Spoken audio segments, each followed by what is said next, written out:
তো অনলাইনে ভাই ব্রাদার সবাই আশা করি ভালো আছেন। একটা দুঃখজনক বিষয় আজকে শেয়ার করতেছি। আমার এই যে ফোন নাম্বারটা, ঠিক আছে, এই ফোন নাম্বারটা আমার ফোন থেকে আপনি আপনি চুরি হয়ে গেছে। সেটা আমি নিজেও জানি না, বুঝছেন। আমি নিজেও জানি না আমার ফোন থেকে সিম চুরি হয়ে গেছে। তো এখন একটাই রিকোয়েস্ট, অনলাইনে ভিডিওটা করার কারণ দেখা যাচ্ছে আমার ওই নাম্বারে বিকাশ খোলা আছে, বিকাশ নগদ খোলা আছে। এখন দেখা যাচ্ছে কেউ যদি টাকা টাকা পাঠান তাহলে টাকাটা মাই যাইতে পারে, বুঝছেন। পরবর্তীতে যে বলবেন যে ইমান ভাই আপনার টাকা দিয়েছি, এমনটা হলে কিন্তু ভাই আমি মেনে নেব না। যার কারণে ভিডিওটা করতেছি।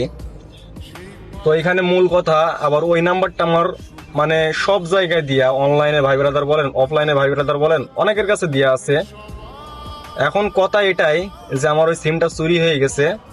এখন ওই নাম্বারে কেউ বিকাশ নগদে টাকা টাকা কেউ মারবেন না, আর ওই নাম্বারে কেউ ফোনও দিবেন না।